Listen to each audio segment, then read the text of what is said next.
Learn about a Bridge Year program on Travel Television. Mark Murphy of Travel Tribe visits Belgium. Peace Corps at 50, the head of the Alumni Association discusses the next 50 years. A blog on how to pay the favor forward is another of our web tips on this episode of Travel Television. All this and more, so on to our first stop. Hi, this is Kevin Mayberry of Travel Television. I'm here with Reiner Jentz, who's a special correspondent for National Geographic Travel, focusing on family travel. Yes. Reiner, hello. Welcome to the show. Yeah, nice to be here, Kevin. It's nice to have you here. So Reiner, let's basically jump right into it. Sure. You took your family, wife and 2 sons, and decided to kind of just sort of pack up and go. So expand on that. We did what I think a lot of people would think is fulfilling a fantasy or living a dream. My wife and I had considered and talked about the possibility of traveling around the world together when we were younger, and kind of fantasized about how exciting and adventurous that would be. And but there were always reasons why not to do it. The responsibilities that you had, your career, the perceptions of what family and friends would think if you did something crazy like that. And then our children were born, and all conversations and notions of doing something like as crazy as traveling around the world for a year seemed incomprehensible. Particularly with 2 young children. But it was when they got a little bit older, specifically when they were about 4 to 7 years old, we went to London and visited my sister who had recently moved there. And they had a wonderful experience, and they really enjoyed being overseas and got a lot out of it. And when we returned, Carol and I said to each other, hey, remember that idea of traveling around the world that we always talked about before the kids were born? Well, wouldn't this now be a great time to do it when the kids are young, as they're going through school and getting an education? This could be potentially for them the best education they could possibly have by experiencing and seeing life outside the United States and getting a global perspective that we thought would be a great foundation for them the rest of their lives. So once we started looking at all the potential benefits of doing something like this, particularly with the kids, we kind of put all the risks and all the buts away and decided, okay, we're going to commit ourselves to doing this. And we planned for 4.5 years, and we took off in July of 2008. Wow. And got back just recently, just a few months ago. Wow. So that was about a little over like a year and a half or Yeah, we like traveled for about just a little over a year. Where'd you guys go? We covered 28 countries. We started by driving cross country for 7 weeks and got a great chance to see parts of the country we had never experienced before, particularly areas like the Dakotas and Montanas and the West. And then we kind of followed the sun, as I like to say, the warm weather, and went to Asia and Australia, New Zealand, Africa, up to Europe and South America, and then back to the States. So it was quite a busy year, but one with experiences that will be with us for the rest of our lives and that we'll never forget.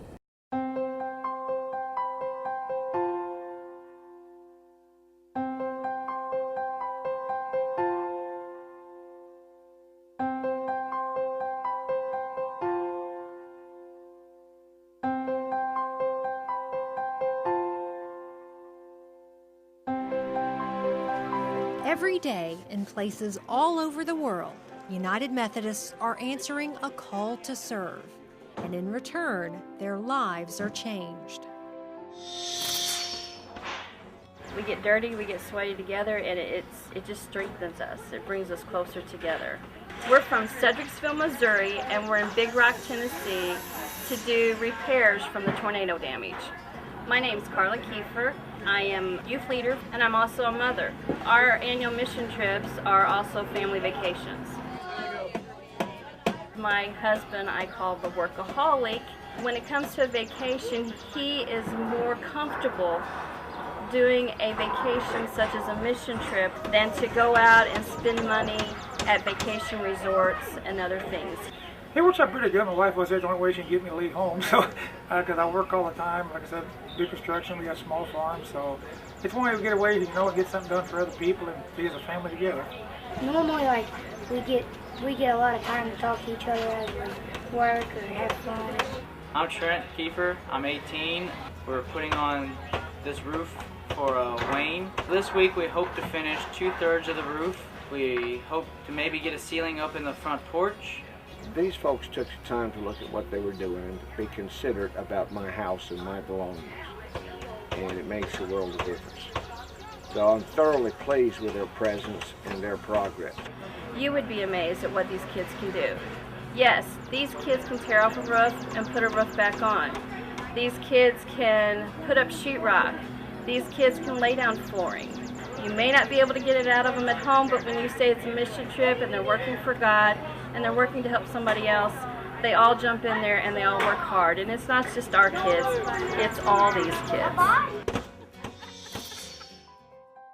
Be there. Be hope. For more information about volunteer opportunities, call 1-800-UMC-GBGM.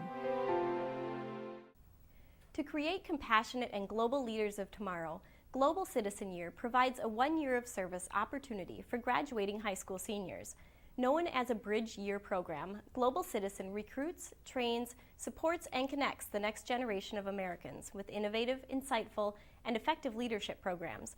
Traveltelevision spoke with the founder and force behind this movement, Abby Falik. My name is Abby Falik, and I lead an initiative called Global Citizen Year. Our mission is to re-envision the transition to college for emerging leaders in the U.S. as they come out of high school, providing them with opportunities to spend a year living and working in Asia, Africa, and Latin America.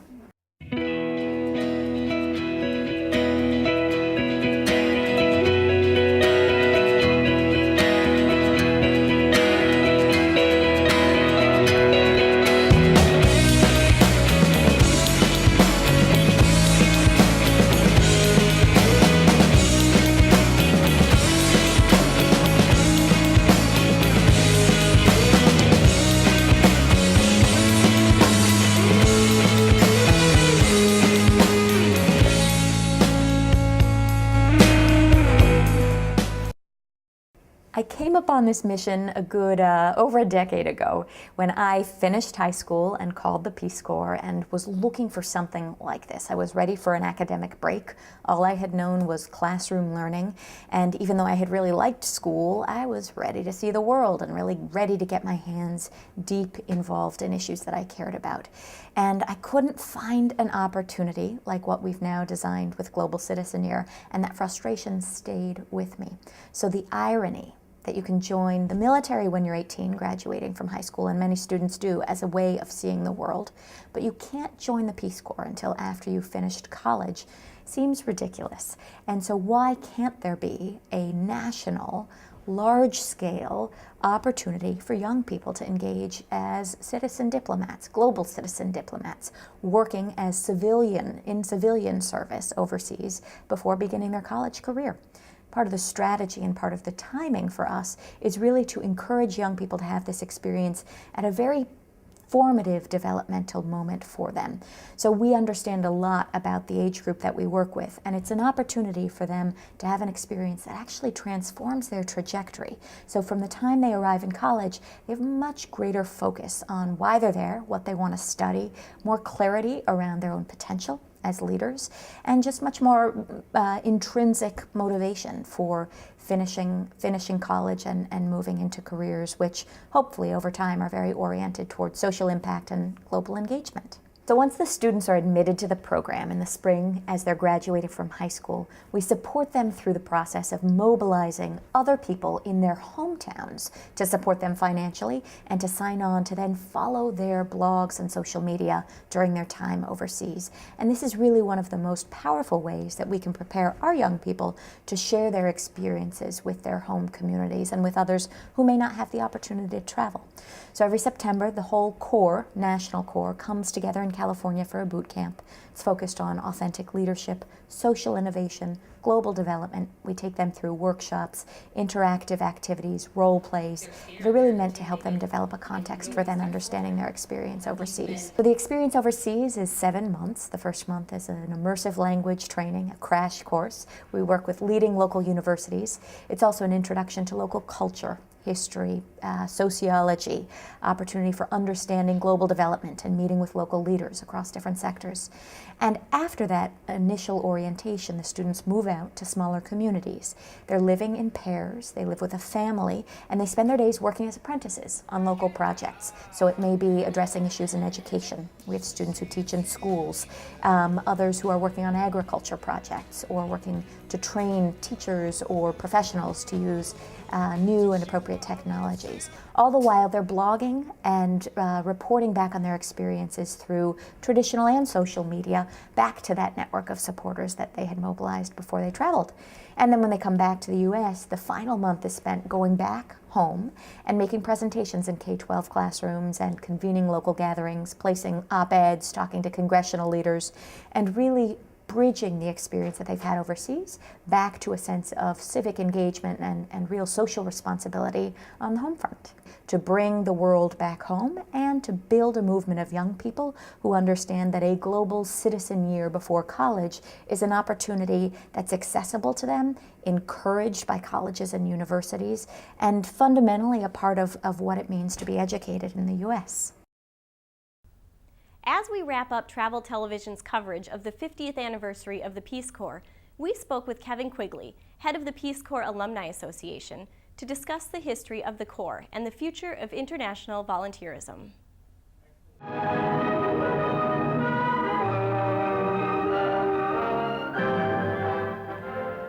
I have today signed an executive order providing for the establishment of a Peace Corps on a temporary pilot basis. It is our hope to have between 500 to 1,000 people in the field by the end of this year. In 2011, the Peace Corps community of 200,000 volunteers who served in 139 countries celebrated the anniversary. It will not be easy. None of the men and women will be paid a salary. They will live at the same level as the citizens of the country which they're sent to, doing the same work, eating the same food, speaking the same language. The 50th anniversary has been a great opportunity for the community to come together to reconnect with others who share their values and experience. The community gathered in Washington, D.C. to do three things. One, to advocate on Capitol Hill to talk about why the Peace Corps mattered. 800 representatives had almost 400 meetings. Two, to serve, to express the values of Peace Corps by working with local DC charities, and three, to celebrate.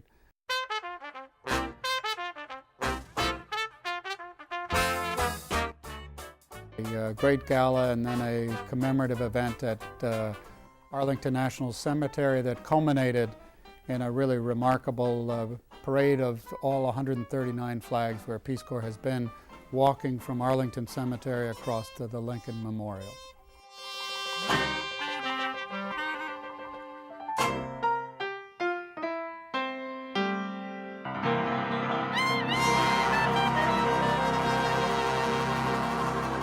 Recently, we completed a unprecedented nationally representative survey involving 11,139 returned Peace Corps volunteers, in which they talk about why they volunteer and what difference it made. And it's remarkable that 98% of all the people who've been Peace Corps volunteers would encourage a family member to join the Peace Corps.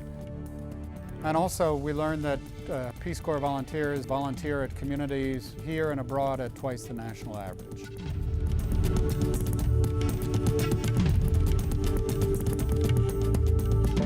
Peace Corps changed me. It gave me a different lens through which to see the world.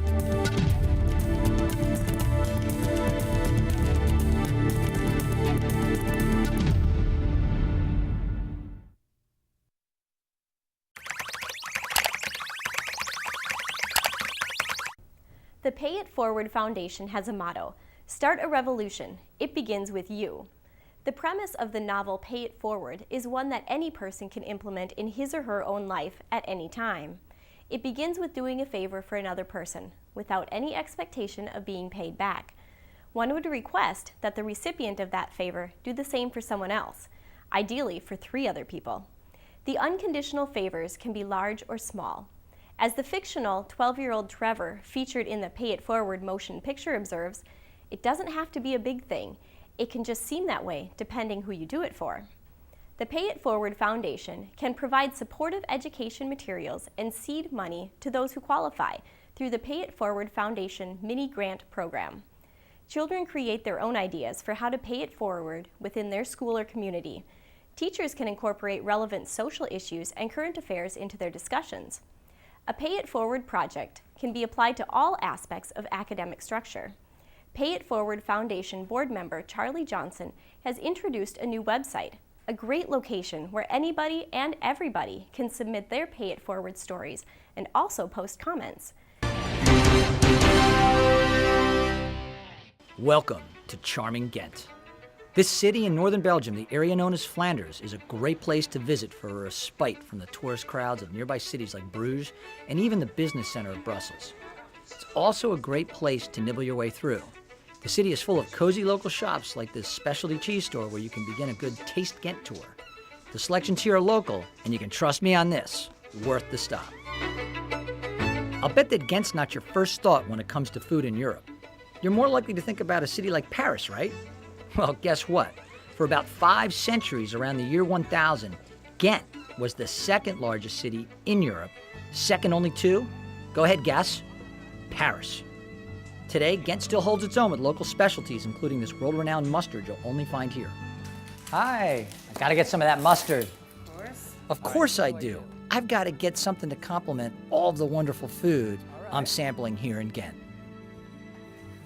All right, so check this out. I get to get my own container. And then I think I come around, the mustard. All right, so there's a technique for this. And you might be surprised. I've done this many times. For many years, I have been a connoisseur of mustard.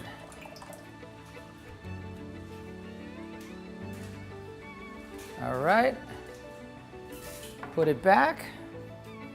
Oh, you gotta clean it up.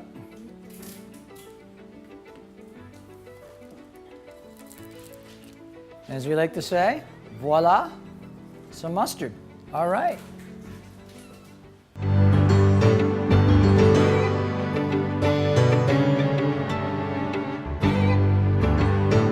What goes well with mustard?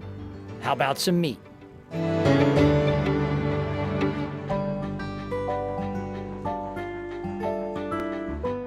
Our Taste of Ghent has brought us to the Grand Meat Hall.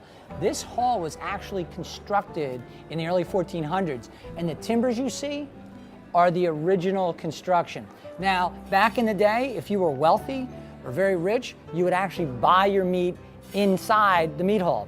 But if you didn't have a lot of money, you would actually buy your meat outside of the hall at some of the stalls, and that's where the waste product was actually sold. Today, anybody can come in and have a little bit of meat.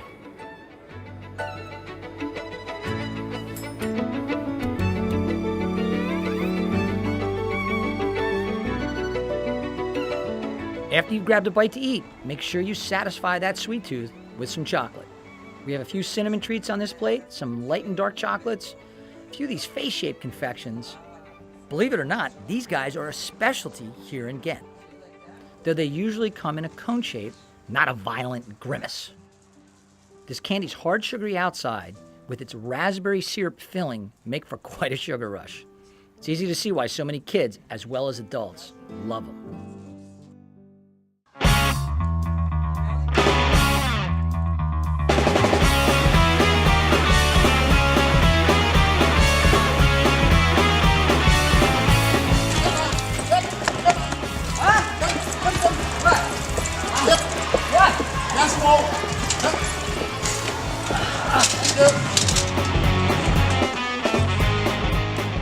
Okay, so it's not mischief, and I didn't really get arrested, but it's not the kind of thing you can usually get away with back in the States. In Ghent, though, this entire wall is dedicated to street artists who want to display their unique individual talents. It's called Graffiti Street, and after my close-up look, I can definitely tell you that the artists who express themselves here are a heck of a lot more talented than I am. I deserve the 5-0 scare. I was defacing the good graffiti. On the more historic side, you can find this Castle of the Counts, which was modeled on Crusader castles when it was built in the 12th century. These days, the castle houses a museum of torture. And after my little run-in with the authorities before, I'm definitely glad I don't live in the 12th century.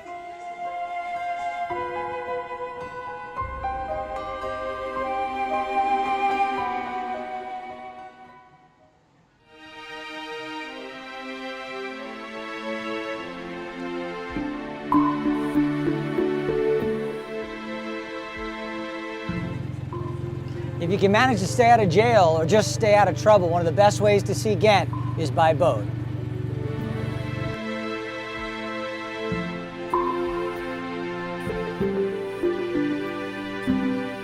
Only on these boats can you get the fisheyes view of some colorful architecture while completely relaxing as the sights gently roll by. It is the perfect way to end a day of excitement and let those delicious tastes of Ghent settle peacefully.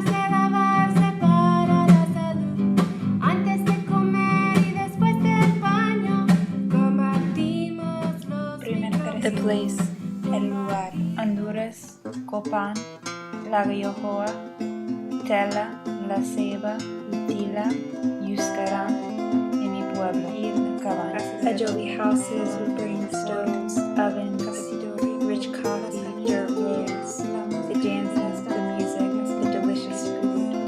Segunda parte, el trabajo, the work, the schools teaching English and leadership skills. In town during the fight against AIDS and women's empowerment, forming small businesses for local economic development, promoting civic participation and transparency in the communities, expanding ecotourism, protecting and sharing the natural beauty of Cabañas with people from all over the world.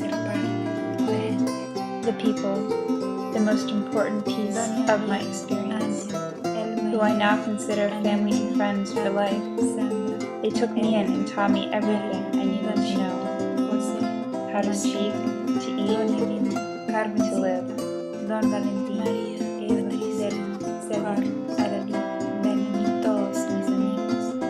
it's true what they say. As a Peace Corps volunteer, you get way more than you could possibly give. Me, Peace Corps was a life-changing experience. The place, the people, and what we accomplished together will forever be a part of me. But what I learned, most importantly, is that we're just a small piece of something much, much bigger.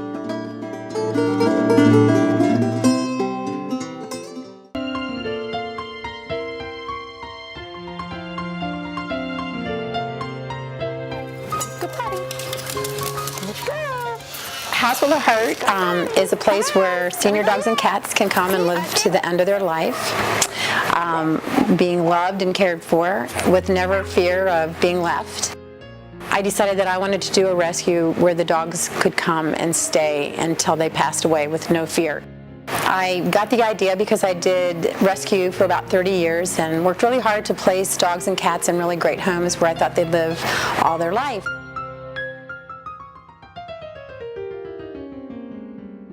Yeah, a lot of the dogs here at House with a Heart are homeless as a result of a couple different reasons. One could be that their owner was older and passed away. Other reasons are that they've been neglected and they're a little bit harder to take care of. And so for one reason or another, at no fault of their own, the dogs have ended up homeless. Once a dog gets to be what we call a senior dog, they're much less active. And it does require a lot of work. Many of the dogs have health issues. Some are blind, some are deaf. They're very loving, but they require much more work than sort of your middle-aged classic dog, which you had to feed twice a day and that was it, and let them out and take them for a walk. These dogs require a lot more hands-on care.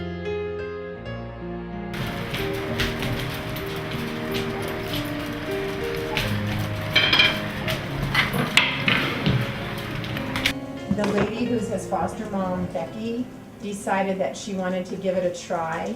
So, you know, the kind of miracles of the internet, she went on the internet and she found other people who had dogs with the same condition, and she tried the different methods that they suggested, and one of the things was this chair. And I think she got this chair from somebody whose dog that has this condition had passed away already. He's sitting up, will help, you know, gravity will help to make the food go down into his stomach. So we just take a long time to feed him, having him lick it and take a little bit off the spatula. The story that I understand is he was adopted out twice, and the folks brought him back because he threw up all the time.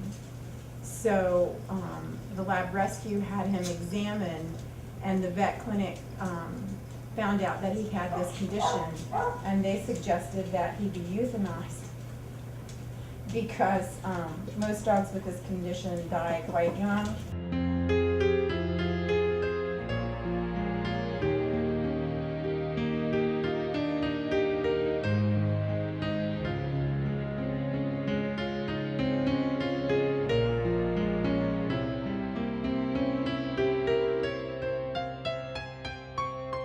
The senior dogs you see here are just a few of the many who have been provided sanctuary.